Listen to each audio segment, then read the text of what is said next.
ICU shift ಮಾಡ್ಕೊಂಡು ನೋಡಿದಾಗ saturation 70% ಇತ್ತು.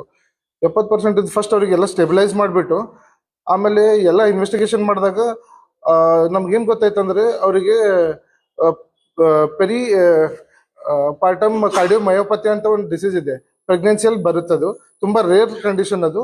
ಅದರಲ್ಲಿ ಇಜೆಕ್ಷನ್ ಫ್ರಾಕ್ಷನ್ ಲೆಸ್ ದೆನ್ 30% ಇತ್ತು, ಅಂದ್ರೆ ಹಾರ್ಟ್ ಲೆಸ್ ದೆನ್ 50% ಕೆಲಸ ಮಾಡ್ತಿತ್ತು.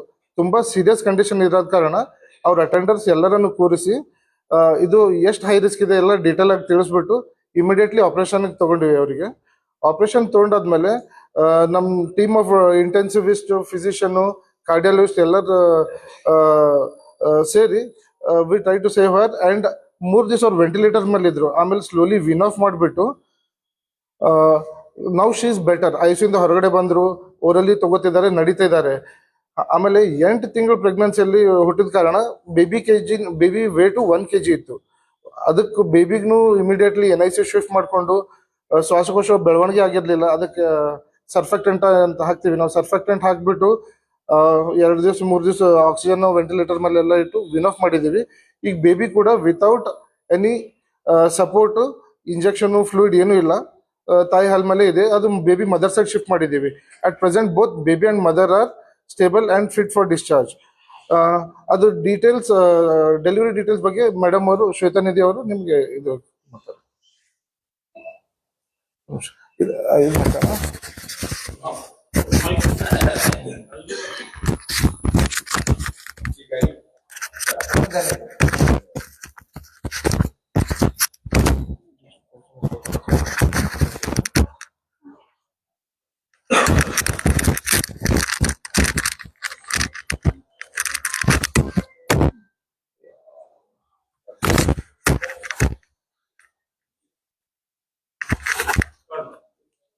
ಎಲ್ಲರಿಗೂ ನಮಸ್ಕಾರ.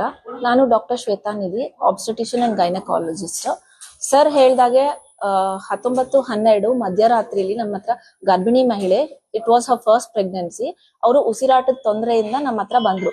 8 ಮಂತ್ ಪ್ರೆಗ್ನೆನ್ಸಿ ಆಗಿರೋದ್ರಿಂದ ಅಂಡ್ 70% ಸ್ಯಾಚುರೇಷನ್ ಇರೋದಕ್ಕೆ ನಾವು ICU ಶಿಫ್ಟ್ ಮಾಡಿಕೊಂಡು ಆ ಪೇಷಂಟ್ ನ ಫುಲ್ ಪ್ರೋಟೋಕಾಲ್ ಪ್ರಕಾರ ಇನ್ವೆಸ್ಟಿಗೇಟ್ ಮಾಡಿದ್ವಿ. ನಾವು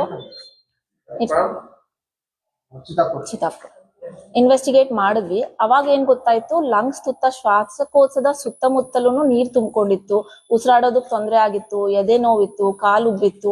ಇದೆಲ್ಲ ಹಾರ್ಟ್ದು ಫೇಲ್ಯೂರ್ ಆಗೋ ಲಕ್ಷಣಗಳಿರೋದ್ರಿಂದ 2D ಎಕೋ ಮಾಡಿಸಿದಾಗ ಎಜೆಕ್ಷನ್ ಫ್ರಾಕ್ಷನ್ ನಾರ್ಮಲ್ ಮನುಷ್ಯನಲ್ಲಿ 60% ಹತ್ತತ್ರ ಇರಬೇಕು. Ejection fraction, heart pumping action ಅದು ಲೆಸ್ ದೆನ್ 30% ಆಗಿತ್ತು, 30% ಗಿಂತ ಕಮ್ಮಿ. ಅವಾಗ ಏನ್ ಮಾಡಿದ್ವಿ, ನಮ್ಗೆ ಇದು ಟರ್ಷರಿ ಕೇರ್ ಸೆಂಟರ್ ಆಗಿರೋದ್ರಿಂದ ICU ಫೆಸಿಲಿಟಿ ಅತ್ಯವಶ್ಯಕತೆ ಆಗಿರುತ್ತೆ. ನಮ್ಮ ಹತ್ರ team of intensivist, experience physician ಆಗ್ಲಿ, ಕಾರ್ಡಿಯಾಲಜಿಸ್ಟ್ ಎಲ್ಲರದು ಒಪಿನಿಯನ್ ತಗೊಂಡು ವಿತ್ ದೇರ್ ಸಪೋರ್ಟ್ ನಾವು ಸಿಸೇರಿಯನ್ ಸೆಕ್ಷನ್ ಮಾಡಿದ್ವಿ. ನಾರ್ಮಲ್ ಡೆಲಿವರಿದ ಎದೆ ಬಡ್ತದ ಒತ್ತಡ ಅವ್ರ ಮಹಿಳೆ ತಡ್ಕೊಳ್ಳೋದಕ್ ಆಗೋದಿಲ್ಲ, ಅದಕ್ಕೆ ಸಿಸೇರಿಯನ್ ಸೆಕ್ಷನ್ ಮಾಡಿದ್ವಿ.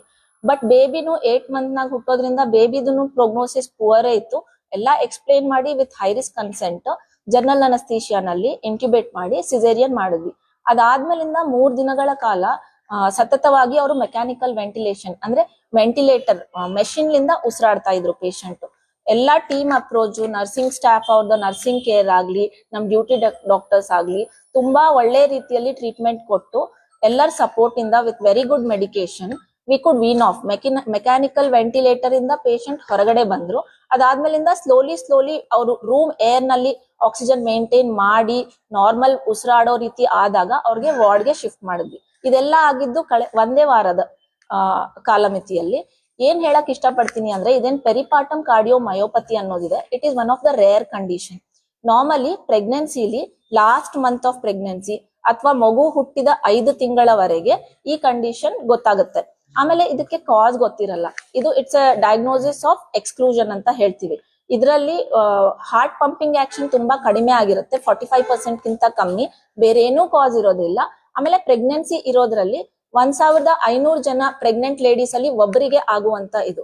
ಅಂಡ್ ಇದರಲ್ಲಿ majority of the time 20% mortality ಅಂದ್ರೆ ಏನ್ ನಾವು ತಾಯಿ ಡೆತ್ ಆಗೋ ಚಾನ್ಸಸ್ ಜಾಸ್ತಿ ಇರುತ್ತೆ. ಅಂಡ್ ಮೋರ್ ಓವರ್ ಇದೇನಾರ ರಿಕವರಿ ಆಗ್ಬೇಕಂದ್ರೂ ಓನ್ಲಿ 45% ಪೇಷಂಟ್ಸ್ ಕಂಪ್ಲೀಟ್ ರಿಕವರಿ ಆಗ್ತಾರೆ. ಇವ್ರಿಗೆ ಫಾಲೋ ಅಪ್ ನೆಸೆಸಿಟಿ ಇರುತ್ತೆ. ಸಮ್ 50% ಆಫ್ ದ ಪೇಷಂಟ್ಸ್ ಗೆ ಮುಂದೆ ಹೋಗ್ತಾ ಹೋಗ್ತಾ ಹಾರ್ಟ್ ಪ್ರಾಬ್ಲಮ್ ಕಂಟಿನ್ಯೂಯೇಷನ್ ಇರುತ್ತೆ. ನಾವ್ ಅವಾಗೇನ್ ಸರ್ ಹೇಳಿದ್ರು 30% ಕೆಳಗಿತ್ತು ಎಜೆಕ್ಷನ್ ಫ್ರಾಕ್ಷನ್. ಮತ್ತೆ ಫಾಲೋ ಅಪ್ ಅಲ್ಲಿ ಕಾರ್ಡಿಯಾಲಜಿಸ್ಟ್ ಅಡ್ವೈಸ್ ಎಲ್ಲ ತಗೊಂಡು ಮತ್ತೆ 2D ಎಕೋ ಮಾಡಿದ್ದಾಗ ಶಿ ಹ್ಯಾಸ್ ಇಂಪ್ರೂವ್ಡ್ ಅಲಾಟ್. 40% ವರೆಗೂ ಆಗಿದೆ within a span of 7 days. ಇದೆಲ್ಲಾನು ಸಾಧ್ಯ ಆಗಿದ್ದು. And moreover paediatrics team is also good. ನಾವೆಲ್ಲ ತಾಯಿ ಕಡೆನೆ ಲಕ್ಷಣ ಕೊಡ್ತಾ ಇದ್ವಿ, ಗಮನ ಕೊಡ್ತಾ ಇದ್ವಿ. ನಾವು ಆಬ್ಸ್ಟೆಟಿಷಿಯನ್ ಆಗ್ಲಿ, ಫಿಸಿಷಿಯನ್, ಇಂಟೆನ್ಸಿವಿಸ್ಟ್ ಎಲ್ಲ ನಾವು ಬೇಬಿ ಬಗ್ಗೆ ಅವ್ರಿಗೆ ಭರವಸೆನೆ ಕೊಟ್ಟಿರ್ಲಿಲ್ಲ when we were doing the case.